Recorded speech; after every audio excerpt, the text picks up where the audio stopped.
Digital ગુજરાતની સ્કોલરશિપમાં જે પણ ઉમેદવારે ફોર્મ ભર્યું હોય તેમના માટે આ વિડીયો મહત્ત્વનો છે કે તેમની સ્કોલરશિપ ક્યારે આવશે। ગયા વર્ષે એવું થયું હતું મિત્રો કે ફોર્મ પણ ભરી દીધું હતું, અપ્રૂવ બાય ઓથોરિટી પણ આવી ગયું હતું, પરંતુ ઘણા બધા ઉમેદવારને ડિજિટલ ગુજરાતની સ્કોલરશિપ નહોતી મળી। તો એ ન મળવાનું કારણ શું હતું?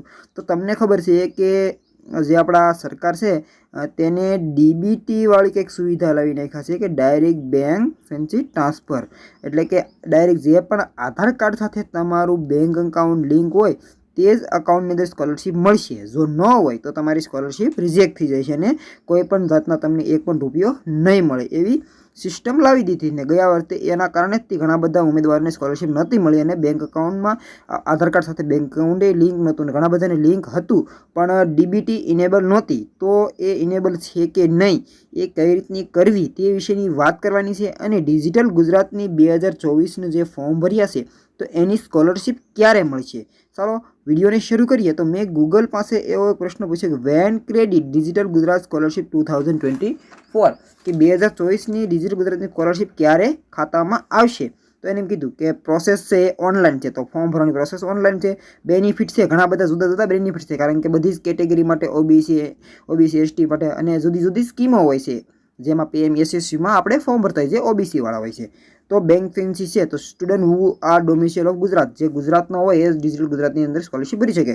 તો પીરિયડ છે, એપ્લિકેશન પીરિયડ છે જૂન ટુ ઓક્ટોબર, એટલે જૂનથી લઈને ઓક્ટોબર મહિના સુધીની અંદર ડિજિટલ ગુજરાતની સ્કોલરશિપ તમારા ખાતાની અંદર જમા થશે। તો મિત્રો હવે તારીખ તો કહી દીધી છે અંદાજિત અને એ જ સમયમાં જમા થતી હોય છે ડિજિટલ ગુજરાતની સ્કોલરશિપ, કારણ કે હજી ફોર્મ ભરવાની પ્રોસેસ હજી હમણાં જ પૂરી થઈ છે અને એનો 1 મહિનો પણ નથી થયો। તો આખી પ્રોસેસની તમને ખબર જ હોય છે કે સૌથી પહેલાં આપણે કોલેજ અથવા શાળામાં ભણતા હોય તો ત્યાં ફોર્મ દેવાનું, ત્યાંથી ફોર્મ છે એ સબમિટ કરવાનું હોય, પછી અપ્રૂવ બાય ઓથોરિટી આવે, પછી બધું ઘણું બધું આવે છે, એવી આખી પ્રોસેસ હોય। તો એ તો વાત અલગ છે, પણ તમારા બેંક ખાતામાં ડીબીટી ઇનેબલ છે કે નહીં એ જોવા માટે કઈ રીતનું આપણે ચેક કરવાનું છે, NPCI સર્વિસ કહેવાય છે, એ કઈ રીતની ચેક કરવી। ચાલો બને રહેજો વિડીયોમાં, એ તમને હું જોતા શીખવાડું। ખાસ આ વિડીયો જોજો 1 થી 2 મિનિટનો, નહીંતર પોરની ઘોડે થાય કે તમારી સ્કોલરશિપ છે એ તમને નહીં મળે।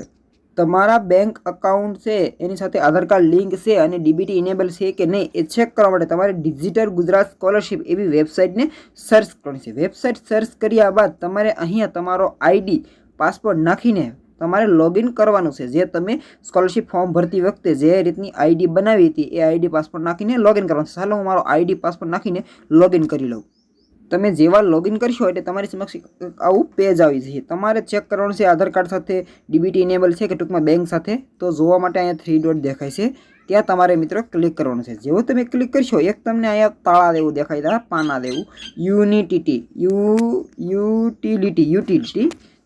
ત્યાં તમારે ક્લિક કરવાનું છે। ઉપર સ્ક્રોલ કરશો ને તો એક તમને એક ઓપ્શન મળશે આધાર બેંક સીડિંગ સ્ટેટસ, ત્યાં તમારે ક્લિક કરશો એટલે તમારી સમક્ષ એક નવું પેજ ખુલીને આવશે।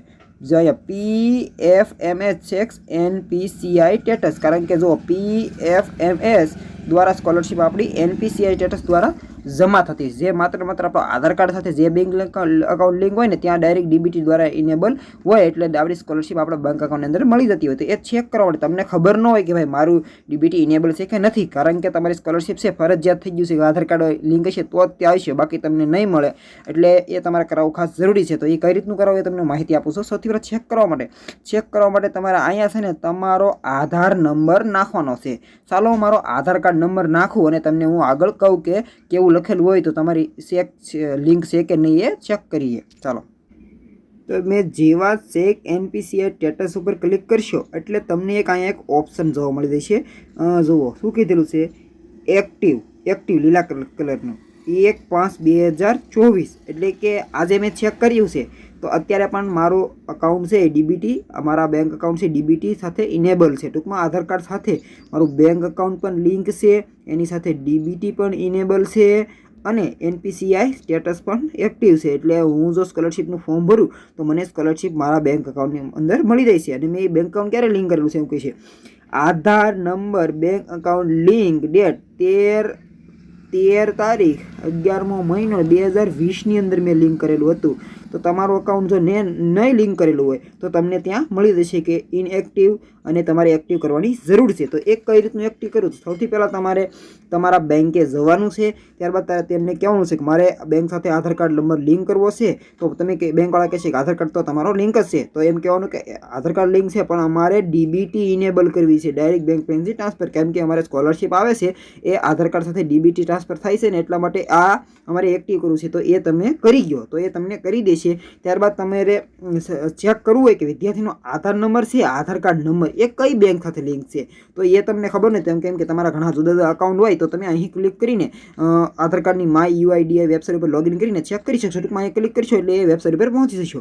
પણ તમારે ડીબીટી ઇનેબલ કરવી ફરજિયાત છે મિત્રો, તો જ તમારી સ્કોલરશિપ મળશે. નહીંતર ગઈ વર્ષની ઘોડે થશે કે કોકને આવશે ને કોકને નહીં આવે અને તમે ટેન્શનમાં રહેશો કે મારે કેમ નહીં આવતી. પણ આ ડીબીટી ઇનેબલ ન હોય, PFMS સ્ટેટસ તમારું એક્ટિવ હોવું જોઈએ તો જ તમારી સ્કોલરશિપ તમારા બેંક અકાઉન્ટની અંદર તમને મળશે. અને જૂનથી ઓક્ટોબર મહિનાની અંદર તમારી સ્કોલરશિપ તમારી જમા થશે.